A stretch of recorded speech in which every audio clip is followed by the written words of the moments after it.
एक बड़ी महत्वपूर्ण प्रक्रिया है हमारे संगठन के अंदर।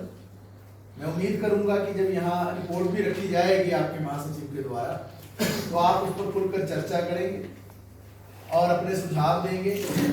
कमजोरियों को बताते हुए आप झिझकेंगे नहीं, डरेंगे नहीं, घबराएंगे नहीं, जो भी हमारी कमजोरियां हैं, और जो अपनी उपलब्धियां हैं उसको भी आप रखेंगे ताकि एक दूसरे की हौसला अफजाई भी हो।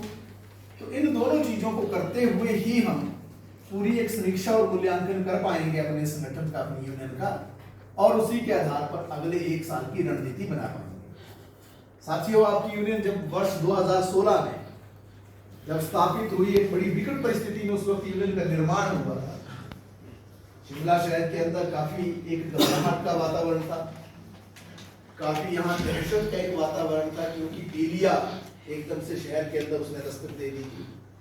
और आपको मालूम है उस समय में 25 से ज्यादा लोगों की पीलिया से मौत भी हुई, और अश्विनी खड्ड का जो पानी था उस पर एक मुद्दा बहुत बड़ा शहर के अंदर गरमाया। उस वक्त का जो नगर निगम में चुने हुए लोग थे, मेयर और डिप्टी मेयर, वो हाई कोर्ट गए इस बात को लेकर कि इसके लिए जो जिम्मेदार अधिकारी है उन पर कार्रवाई होनी चाहिए। और आपको मालूम है कि आपके कुछ एक ठेकेदार और अधिकारी भी कानून के शिकंजे में आए। लेकिन ये सब कुछ जब हो रहा था तो साथ साथ में मजदूर पर भी हमला तेज हुआ। अंततः प्रशासन ने जो उसकी गलतियां थी उसका खामियाजा आप पर डालने की कोशिश की, और आपकी नौकरियों को एक तरह से खाने का जो है मंशा लेकर जो आगे बढ़े, आपको निकालने की मंशा लेकर आगे बढ़े, क्योंकि ठेकेदार जेल में चला गया था।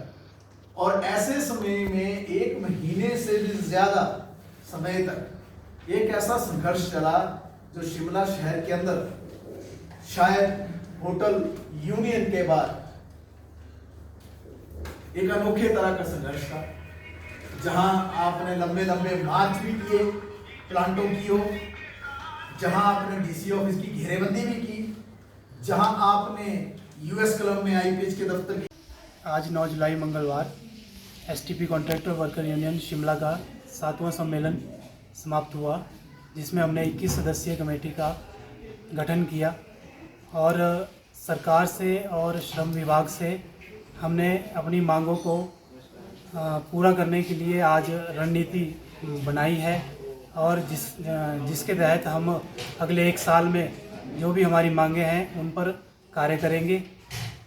जैसे हमारी जो प्रमुख मांगों में से जो हमें एक वेतन है जो 40% अधिक मिलना चाहिए, क्योंकि जो हमारा कार्य क्षेत्र है वो बहुत ही मुश्किल परिस्थितियों में वहाँ हमें कार्य करना पड़ता है। आधा दर्जन से ज़्यादा की गैसें जो वहाँ पर उत्पन्न होती हैं, और उसके अलावा हार्मफुल बैक्टीरिया, प्रोटोजोआ और अधिक अलग अलग वायरसेस वहाँ पर पाए जाते हैं, जिसकी वजह से हमें बीमारियों का सामना करना पड़ता है।